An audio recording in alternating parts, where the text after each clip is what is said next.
everybody, welcome to Cousin Chemistry Help, Notes with Mel on Stochiometry. Well, that's just a fancy word for conversions. You see, I teach physics and I've taught chem like half the 15 years I've been teaching physics. But physicists use conversions all the time, and you probably do too in your daily life all the time, especially with money and time. The only thing different about stoichiometry is that it's a conversion with the periodic table stuff. So instead of going straight to the periodic table, I want to teach you this technique that you can use all the time. And speaking of time, let's start with something we know. So let's see. We know that 60 seconds is equal to 1 minute. That's a fact. We agree. Yes. We also know that 60 minutes is equal to 1 hour. Got it? Still with me? Cool. Let's keep going. So these are a couple cool facts we're going to use.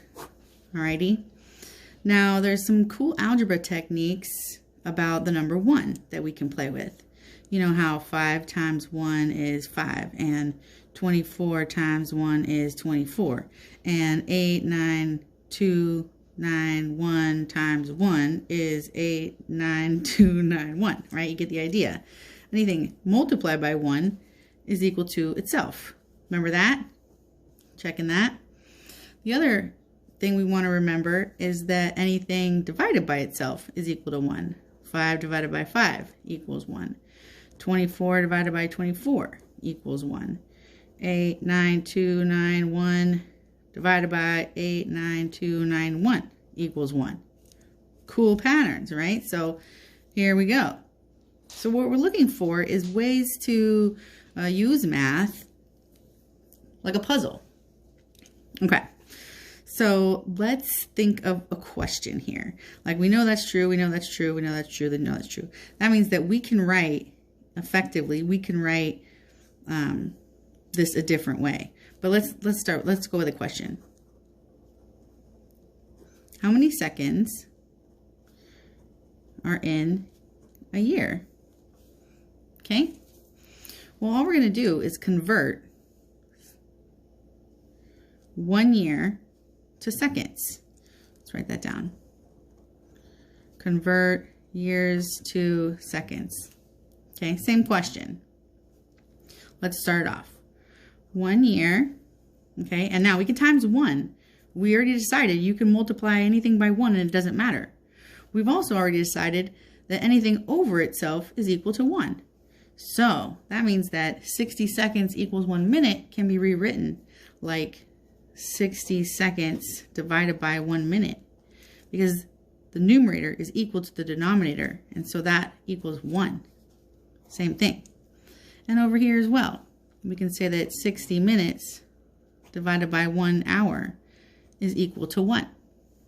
That's the rule. That's like the whole thing of the game. All right. The last piece that you're going to need is the idea that units work the exact same way as numbers, but they're separate. So 60 seconds is the same as 60 times seconds. And 1 minute is the same as 1 multiplied by minutes. And just like you can cancel out 5 and 5, you can cancel out seconds and seconds. So we'll see how that plays out. All right, back to the example. 1 year. All right, so we're going to multiply this by a bunch of factors of 1. All right, well, let's see. What's the first thing? And we can do this in any order. In fact, yeah, I'll do it in the order I like it. So the first thing I do is I look for this one to put in the bottom. Something about years, and what's smaller than a year? A day. All right, so what is this equivalent here that is equal to 1? Well, 1 year is equal to 365 days to Ruth. Okay, let's keep going. Now my years are gone. Yes. Let's do another one. So the day is on the bottom. Still sticking with the 1. 1 day. What's smaller than a day? An hour.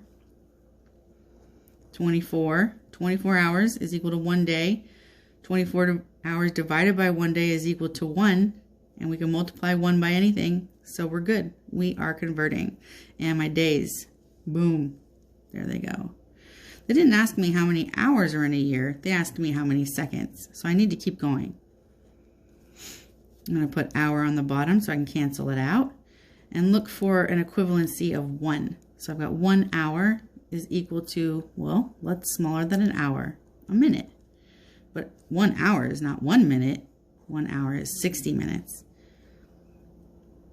Since 60 minutes divided by 1 hour, they're equal to each other, so they can equal 1, and we can multiply 1 by anything. So we're converting and haven't changed the quantity of the 1 year. Hours are gone. I'm left with minutes, but that's not small enough. We've got to go down to seconds. So let's put minutes on the bottom. 1 minute is equal to 60 seconds. Same game. Minutes get crossed out and seconds do not get to be crossed out. Oh no, what do I do? Perfect, you'll leave it. If it doesn't cross out, then you leave it there. You don't do anything with it. All right, so the next step is to multiply across the top and multiply across the bottom and then divide the numerator by the denominator. Or, like me, you just go from left to right, multiplying words on top and dividing words on the bottom. I don't have my fancy calculator because I left it at school. I'm really sad. So this is my calculator for now. And let's see what we get here. All right. So we can do the 1. 1 multiplied by 365 equals divided by 1 equals multiply by, because it's on top, 24 equals divided by 1 equals, yeah, you don't have to do the ones when you get good at this, right? Multiply by 60 equals divided by 1 equals multiply by 60 equals divided by 1 equals, let's see, 3153600. And what unit does it have? Well, what unit do I have left? Seconds. Okay, that's that part. Let's double check on the calculator because a lot of kids miss these just from the calculator. So let's do the shortcut now, right? We're ready. We can drop all the ones. 365 multiplied by 24 multiplied by 60 multiplied, oh, look at that. You know what that number is? 525,600 minutes. How do you measure a year? Think about love. What? Nobody saw Rent? Oh my gosh. Well, there's that many minutes in a year. Anyways, let's finish it off. 60 equal, there we go, double checked, looking good. And that is how you convert. This process works for everything. Meters per second. It works for accelerations like miles per hour squared. It works for power and watts. It works for atomic masses. And that's what I'm going to show you. This works all the time to convert anything, no matter what it is. Side note, here's your commercial. How to turn this into scientific notation, probably on your book as well. And all you do with that is look where the decimal is and then move it so it says number, point, number, times 10 to the something, some kind of number, right? That's the format for scientific notation. So if we wanted to put this number into scientific notation, we would bring it back. 1, 2, 3, 4, 5, 6, and 7. Okay? Since it's getting bigger, we'd have to say times 10 to the 7. So 3.1536 times 10 to the 7. That's too many numbers here. 3.1. Oh no, that's a 5. Bumping my 1 up. 3.2 times 10 to the 7 seconds. Here it is in scientific notation. Now, if they ask for sig figs, ooh, I don't know if you have to know sig figs. Sig figs are pretty easy too. I don't know why they make such a big deal at those either. For sig figs, you're just looking for whatever number in the stated question has the lowest important digits. And for sig fig rules, that might be for another video later if you want that. But since this would be a 1, I'm just going to make it 1.0 because that way it matches.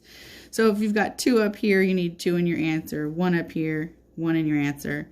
But the hard part, or the part that takes time to learn, is knowing when it's, quote, important. And the whole point of sig figs is just to show that you're not a liar. Like, you can't say, oh, I measured something with like 10 digits, or write everything in your calculator, because that has too much precision. You don't have that good of equipment. So sig figs are really good for showing how good your equipment is. We use the word precise. Anyway, I digress. Back to the original show. Dun, dun, dun. Time for chem stuff. I'm gonna turn the page. Now, honestly, I did not do any prep for this because I wanted to be fresh like you guys and show you how I thought things out. Certainly haven't done stochiometry in a few years, but it's just a conversion. So let's check it out. When it comes to stochiometry, we'll need the periodic table. So I've got one here in my physics book, in the end of the physics book here. We'll also need Avogadro's number, first thing in the physics book, probably because it's alphabetical, but that's not the point. So that will be our 1 quantities. Right, in chem, conversions can be made from moles to grams. What's the other one? Moles and grams, atomic units, right? AMUs. I think that's what stoichiometry is. The only other thing they could ask you is about liters, but then you need a different conversion for that. I think that's what it is. Hang on.